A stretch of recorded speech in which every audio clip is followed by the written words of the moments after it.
दोस्तों, हम लोगों को हमेशा लगता है कि पुण्य कर्म करने वालों को स्वर्ग की प्राप्ति होती है तथा पापी नीच क्रूर लोगों को नरक में जाना पड़ता है, लेकिन आप गलत हैं। इस कथा के माध्यम से हम आपको बताएंगे कि स्वर्ग में जाने का असली हकदार कौन है और वह कौन से कर्म है जिससे आपके सारे कष्ट और पाप समाप्त हो जाते हैं। तो आइए दोस्तों, जानते हैं इस पवित्र कथा के माध्यम से। दोस्तों, एक बार धरती लोक पर 4 व्यक्तियों की मृत्यु एक ही साथ हुई थी।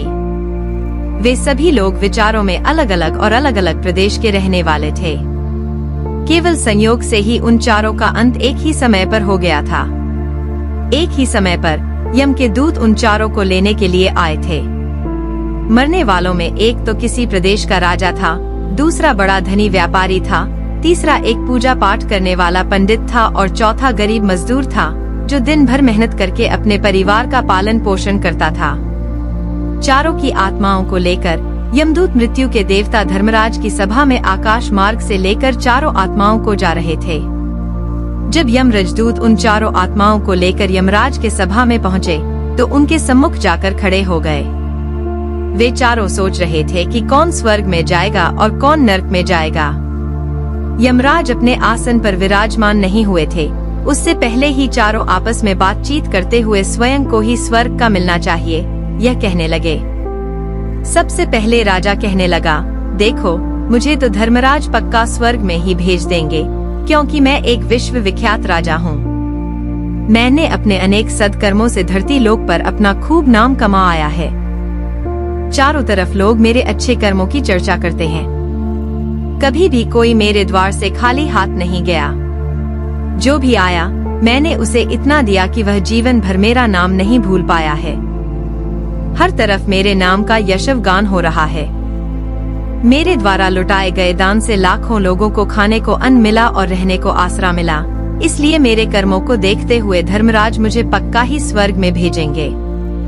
दोस्तों, राजा की बात सुनकर वह धनी व्यापारी कहने लगा, हे भाई, मैंने तो पृथ्वी लोक रहकर खूब धन कमाया और उस धन से मैंने लाखों लोगों की सहायता की है। मैंने अपनी कमाई का 11वां हिस्सा सदैव दीन दुखियों की सहायता में उपयोग की है। मेरे शुभ कर्मों को देखते हुए धर्मराज मुझे ही स्वर्ग में भेजेंगे और यह बात मैं पहले से ही जानता हूँ। व्यापारी की बात सुनते ही पंडित जी कहने लगे, अरे भाई, क्यों फिजूल की बातें कर रहे हो? स्वर्ग में जाना कोई आसान काम नहीं है। स्वर्ग में जाने के लिए दान के साथ साथ पूजा पाठ करना पड़ता है। इसलिए स्वर्ग में प्रस्थान तो मैं ही करूँगा, क्योंकि मैंने भगवान का खूब पूजा पाठ किया है। पूरा जीवन मेरा पूजा आराधना में बीता है। मेरे शुभ कर्मों के कारण मेरे लिए ही धर्मराज स्वर्ग का दरवाजा खोलेंगे। यह बात मैं अच्छी तरह से जानता हूँ। जब इस प्रकार तीनों ने अपनी अपनी बातें की और अपने अपने विचार रखे, फिर वह तीनों लोग उस चौथे व्यक्ति मजदूर की ओर की देखते हैं कि अब यह क्या कहता है। क्या इसने भी कोई अच्छा काम किया है या नहीं, या फिर इसका पूरा जीवन मजदूरी करते हुए दूसरों के अधीन रहकर ही बिता है। दूर उन सब की बातों को चुपचाप नीचे नजरें झुकाए खड़ा सुनता रहा और वे तीनों बड़े गर्व से अपनी प्रशंसा में झूठे थे। तभी धर्मराज अपने साथी चित्रगुप्त के साथ दरबार में हाजिर होते हैं। चित्रगुप्त के हाथों में एक मोटी सी किताब थी जिसमें समस्त प्राणियों के कर्मों का लेखा जोखा लिखा था। धर्मराज अपने आसन पर विराजमान होते हैं। उसके बाद चित्रगुप्त ने राजा को अपने पास बुलाया और उससे पूछने लगे कि तुम बताओ, तुम तो धरती पर बड़े ही विख्यात राजा थे।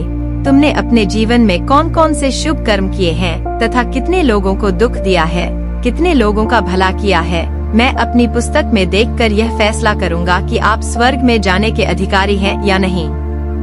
तब बड़े गर्व के साथ राजा अपने कर्मों को बताता है, हे भगवान, मैं एक बहुत बड़े राज्य का स्वामी था। मेरा राज्य बड़ा ही समृद्ध और खुशहाल था। मेरे राज्य में दिनहीन गरीब लोग बहुत ही कम थे। सब मेरी छत्र छाया में बड़े आनंद के साथ जीवन यापन कर रहे थे। मैंने अपने राज्य के लोगों को किसी चीज की कमी नहीं होने दी। मेरे यहाँ हर भूखे को भोजन मिलता था। लाखों की धन मोहर उन्हें रोज दान में दी जाती थी। प्रजा के लोग मुझसे बहुत खुश रहते थे। दिन रात में यही मेरे जीवन के अच्छे कर्म हैं। राजा की बात सुनकर चित्रगुप्त ने अपनी पुस्तक उठाई और उसमें देखने लगे। पुस्तक में देखकर उन्होंने राजा को बताया कि तुम जो कह रहे हो वह सर्वथा सत्य है। तुमने अपनी प्रजा को बहुत सुख दिया है, परंतु इसके साथ साथ तुमने बहुत बड़ा अपराध भी किया है। तुमने अपनी राज्य की सीमा को बढ़ाने के लिए जितने युद्ध लड़े हैं, उन युद्धों में हजारों लाखों की संख्या में सैनिकों ने अपनी जान गंवाई है। उन सब की मृत्यु का कारण तुम बने हो। उनके परिवारों को, उनके बच्चों को अनाथ करने वाले तुम हो। उनकी स्त्रियों को विधवा बनाने वाले भी तुम हो। उनकी माँ की गोद सुनी करने वाले तुम हो। तुमने अपने ही सैनिकों के हजारों परिवारों को हमेशा दुख दिया है। युद्ध लड़कर राज्य बढ़ाने से अच्छा था कि तुम अपने पड़ोसी देशों से मित्रता करके उनके साथ व्यापार बढ़ते। आपका राज्य तब भी समृद्ध और संपन्न रहता। तुमने अपनी प्रजा को नहीं, सैनिकों को सुखी बनाया है, इसलिए तुम स्वर्ग के अधिकारी नहीं हो। यह बात सुनकर राजा चुपचाप पीछे हो गया। उसके बाद चित्रगुप्त ने व्यापारी से पूछा, आपने धरती पर कौन कौन से अच्छे कर्म किए हैं? तब व्यापारी कहता है, हे भगवान, मैंने धरती पर जितना धन कमाया उसका 11वां भाग अच्छे कामों में लगाया। लाखों लोगों को भोजन कराया, कई आश्रमों को दान दिया है, कई बेघर लोगों को अपने धन से भर दिया है, कई शहरों में मंदिरों का निर्माण कराया है, कई जगह पर धर्मशालाएं बनवाई हैं, प्रत्येक तीर्थ में भंडारे करवाए हैं। यही मेरे जीवन के अच्छे कर्म हैं। व्यापारी की बात सुनने के बाद चित्रगुप्त ने अपनी पुस्तक खोली, जिसमें उसके जीवन के सारे अच्छे बुरे कर्म लिखे हुए थे। चित्रगुप्त ने बताया कि देखो, तुम जो कहते हो वह सत्य है। तुमने धरती पर खूब दान धर्म किया है, पर तुम्हारा पाप यह है कि तुमने धरती पर जो दान धर्म किया है वह तुमने उस पैसे से किया है जिसको कमाने के लिए तुमने बहुत झूठ बोला है। तुमने बहुत ठगी की है, कई चीजों में मिलावट करके बेचा है, नकली चीजों को असली के दाम में बेचा है। कितने व्यापारियों को रास्ते से हटाया है। तुम्हारे इन कर्मों से अनजाने में कितने लोग बीमार होकर मार गए हैं। कितनों ने आत्महत्या कर ली। कितनों की मेहनत का पैसा तुम्हारे पास चला आया। उन सब लोगों की बद्दुआ तुम्हारे साथ है।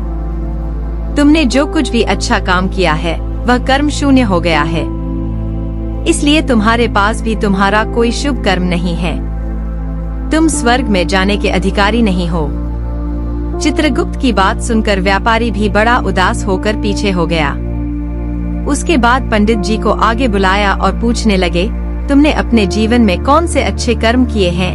तब पंडित जी कहते हैं, हे भगवान, मेरा पुण्य यह है कि मैंने हजारों लोगों को ज्ञान दिया है, हजारों यज्ञों के अनुष्ठान को संपन्न कराया है, हजारों के घरों में पूजा पाठ कराया है, दिन रात मैंने ईश्वर का जप तप किया है, हजारों कन्याओं का विवाह कराया है, लाखों पिंडदान श्राद्ध कराए हैं, अनगिनत लोगों को मार्गदर्शन किया है। इससे ज्यादा शुभ कर्म और क्या हो सकता है?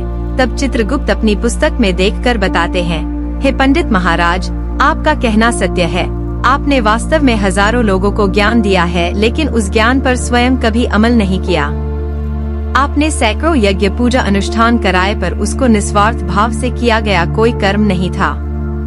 तुम हमेशा से धन के लालची रहे हो, इसलिए तुम स्वर्ग में जाने के अधिकारी नहीं हो। अब तो उदास होते हुए पंडित जी भी पीछे हो गए। अब बचा केवल मजदूर। वह मजदूर यह सब देखकर बड़ा हैरान था कि अब तक वह जिनको इतना महान समझ रहा था, उनमें से कोई भी स्वर्ग का अधिकारी नहीं रहा।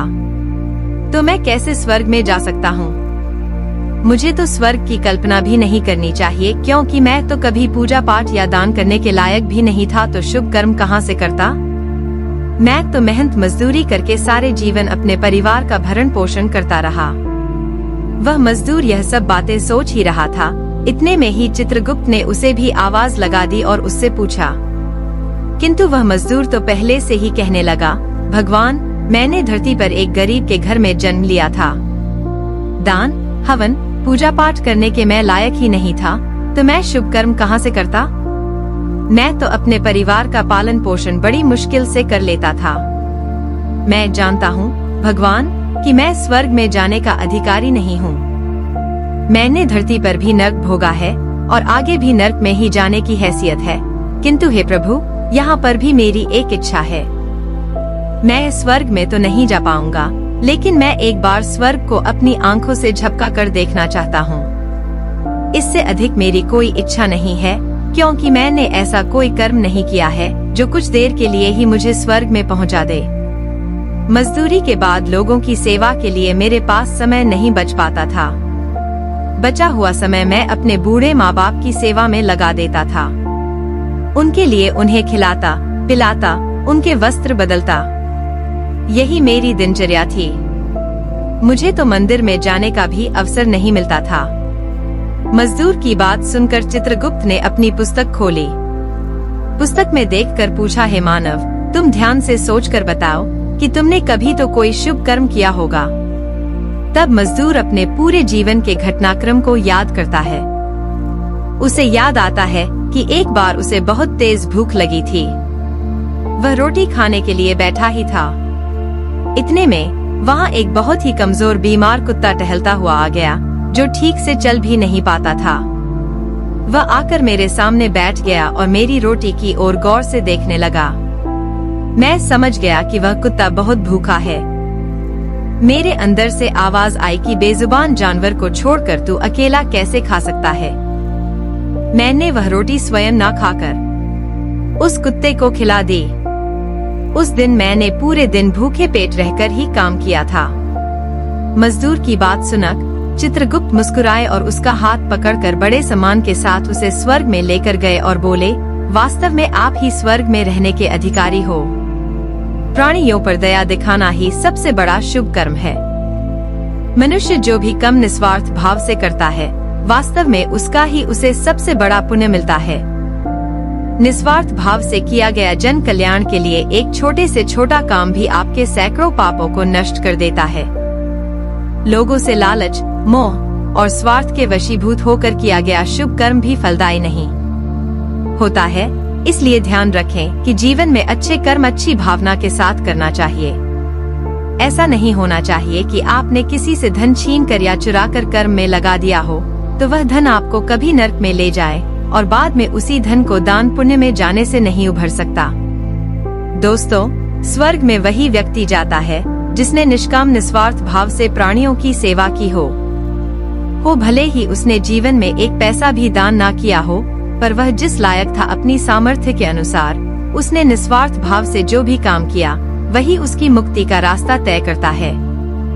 तो आशा करते हैं आपको यह कथा अवश्य ही अच्छी लगी होगी। दोस्तों, अगर आप एक सच्चे हिंदू हैं, तो इस चैनल को सब्सक्राइब करें और कमेंट बॉक्स में जय श्री हरि विष्णु लिखें। धन्यवाद।